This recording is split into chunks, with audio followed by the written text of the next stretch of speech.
saamtonni kun lamaan eda qabeenyaa gooftaa keenya Yesuus Kiristoos haadha teenya qulqulleetti dubaruu Maariyaam irraa fudhatanii booda Xiixoosii hiriyaasaa Daakar gaafate. Daakaris maaloo qabeenya arra saamne kana giiftii keenya qulqulleetti dubaruu Maariyaam haa deebisnuuf jedhee hiriyaasaa Daakaris gaafate. Daakaris kolfa sobaa itti kolfe akkamitti baacoo akkamitti ta'a. Egaa saamtonni kun lamaan dabareedhaan saaman. Egaa dabareen guyyaa sanii kan dabaree Daakarsi ture. Daakarsi guyyaa sanii kan saamamu an Daakarsi ture. Egaa har'a dabareen kan kooti waan ta'eef har'a guyyaa irraatti sin galchu. Kanaafuu ani hin deebisu jedhee dide jedha. Yeroo kanatti Xiixoosii kootu Galiilaa haga har'aatti kan saamne guyyaa ja'a jidduutti kan saamaa oolle kan koo yookaan qooda koo hundumaa fudhadhuuti maalu kan jara kanaa deebisiif jedhee jabeessee kadhate. Akkasuma inni illee tole jedhee akkasuma Xiixoosii kan saama turan duraan Galiilaa amma irraatti kan saama turan kenneefi qabeenya isaa kenneefi kan haadha teenya giiftii qulqulleetti dubaruu Maariyaam harkaa fuudhee dubaruu Maariyaamiidhaaf deebisee jedha. Galanni Waaqayyoof haa ta'u. Gaafa deebisus akkasuma Xiixoos Waaqayyo jaalalli Waaqayyo laphee Xiixoos bitee jedha. Akkasuma nuti yoo gaafa Waaqayyo jaalannu Waaqayyos laphee keenya ni seena jechuudha. Egaa haadha teenya giiftii dubaroo Maariyaamiidhaaf deebisee booda daa'ima harka isheetii fuudhee baatee gaafanii daa'ima Yesuus Kiristoos dambiittan ammadha jedhee gaafa baachuuf ka'u seefiin Xiixoos harkaa kufuudhaan iddoo lamatti cabe jechuudha. Yeroo kana Xiixoos ni gadde. Gaafa gaddu daa'imti harka isaatirra ture suni maal jedheen seefi kana fuudhi walitti jedheen. Gaafa seefi kana fuudhee Xiixoos walitti gaxxamu isa jalqabaa san ta'e jechuudha. Egaa Xiixoosis baay'ee gammade. Dinqii kana gaafa laalu raajii kana gaafa laalu baay'ee dinqisiifateet akkana jedheen gooftaan keenya Yesuus Kiristoos. Ati jedheen Addaam dura mootummaa koo ni galta. Ana wajjin mootummaa koo Addaam dura ni galta jedheen jedha Xiixoos. Egaa Xiixoosii daandii baay'ee gooftaa keenya Yesuus Kiristoos baatee dubaroo Maariyaam gaggeessi jedha. Gammoojjii keessa gaggeesse boodas waan dadhabeef ni dafqe. Dafqe boodas laga tokkotti seenee uffata isaa miicce.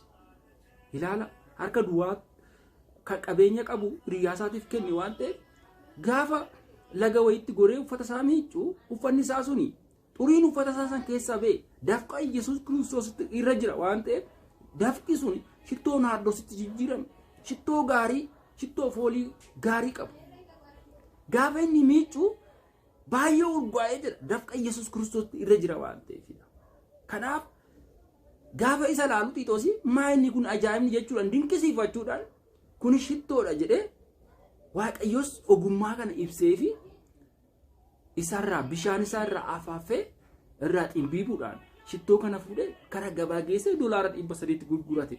Inni hiriyaasaa kenneef hiriyaasaa irraa fudhate Waaqayyo bakka kanaan bakka buusee fi qabeenya kana kenneef jechuudha. Xiixoosis baay'ee Waaqayyotti gammadee jechuudha. Egaa Waaqayyo nuti gaafa waan tokko gara tokkoon dhabnu Waaqayyo immoo gara tokkoon nuuf kenna. Kallattii adda addaatiin Waaqayyo nuuf kennuu danda'a maatii Waaqayyo. Nuti kadhannaan keenya gaafa kadhannu kallattii adda addaatiin Waaqayyo argachuu dandeenya jechuudha. Egaa Xiixoosis edaa akkasitti ta'e booda haati teenya qulqulleettiin dubaroo Maariyaam mandara tokko geesse jedha. Mandarri sunis Kawaala Geeraraa jedhama. Kawaalli kun dannii baay'ee akkasuma bosona guddaatu jira jedha. Bosona kana keessas maal taatee haati teenya qulqulleettiin dubaroo Maariyaam bosona kana keessa bultii 40 guyyaa 40 turte achi keessa. Gaafa guyyaa 40 turtu guyyaa 40 booda adamsituun tokko kan bineensa adamsu tokko arge. Gaafa giiftii keenya qulqulleettii dubaroo Maariyaam achi keessatti argu namni kun adamsituun kun deeme muddamaan ariitiidhaan gara Heeros deemee itti hime. Heerosis gaafa Kawaala Geeraraa keessa jirtu dhaga'u gammachuu guddaan guutame loltoota isaa galma isaatti waamame. Loltoota isaa maal godhe waraantota isaa yookaan immoo Ajajjoota isaa maal godhe gara galma isaatti waamame murtii ariifachiisa dafee waame jedha. Gara qulqulleettiin dubaroo Maariyaam jirtutti loltoota isaa geesse jedha. Eda geesse boodas giftiin keenya qulqulleettiin dubaroo Maariyaam akka achi jirtu qabeenya koo walakkaa siifan kenna jedheeni jedha. Adamsituu saniif bakka isheen jirtu yoo natti himte qabeenya koo walakkaa siifan kenna jedhe maqaa xaawotii isaatiin kakateefi jedha. Garuu ergamtoonni Waaqayyoo samiirra bu'uudhaan gara isaanii loltoonni Heeros iddoo hin jirreen daandii isaan hin beekneen haadha teenya qulqulleettii dubaroo Maariyaam kaawwala san keessa baasee gaggeesse jedha. Gaggeesses mandara firri ishee jiru tokko ga'e jedha. Mandarri sunis Xiraados jedhamu. Mandara san keessa keessummaan mootiin tokko simate mana isaatti simate. Yaa durboo ko bifa ishii gaafa laalu bifti ishii bareeda. Mucaan harka ishee irratti baattu mucaa bareeda. Gaafa kana mootiin kuni mana isheetti Keebas jedhama mootiin kun. Mootii Keebas jedhamu kun gara mana ofitti fudhatee dubaroo Maariyaamiif wanta ishee nyaattuuf wanta dhugdu kenneefi jedha. Akkasuma immoo maatii isaatiin akka keessummaan mana koo jiru homtu iyyuu inni minaa jedheen jedha.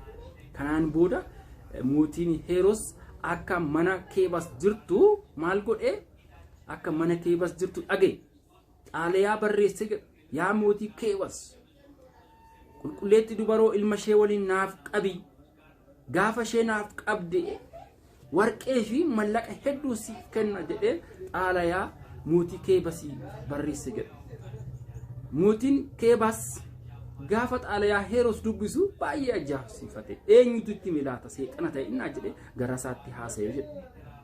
Kanaaf ergamaan Waaqayyoo dubaroo Maariyaamitti mul'ate mana Keebasii baasee gara Libaanos akka deemtu ajajee jechuudha.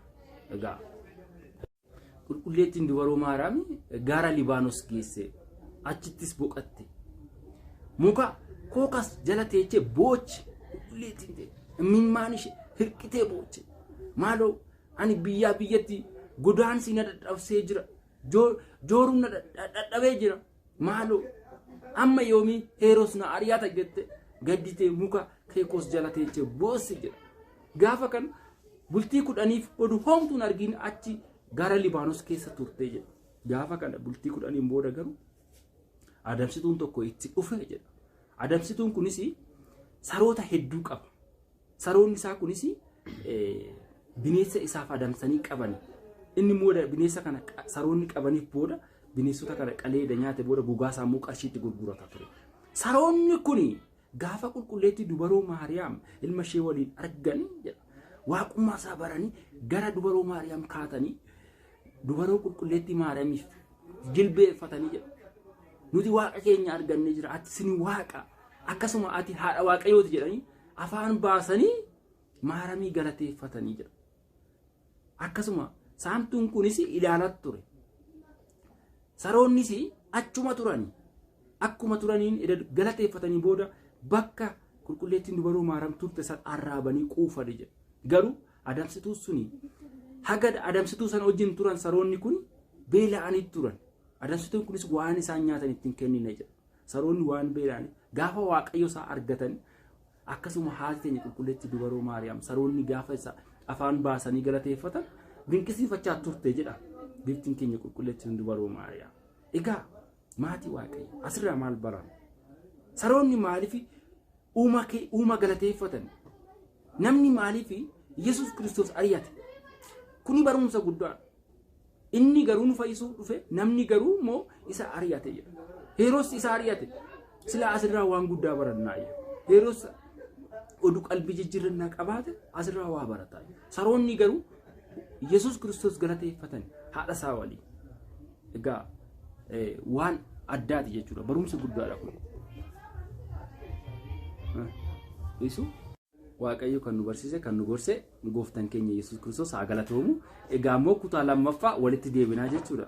Kutaa lammaffaa amma walitti deebinu Waaqayyoof galannaa ta'u. Amiin. Barsiisa keenya dhuguma dhugaatti sagalee jireenyaa isaaniif haa dhageessisu. Dhaaltu mootummaa Waaqayyoo isaanii haa taasisu. Hundi keessaniyyuu laalatii subscribe, share, like gochuu keessan maqaa Waaqayyootiin hin dagatina isiniin jenna. Kutaa lammaffaa immoo waa'ee godaansa haadha keenya qulqulleettii dubaroo Maariyaam jechuudha. Bal'inaan ni barannaa. Hundi keessaniyyuu nu hordofaa.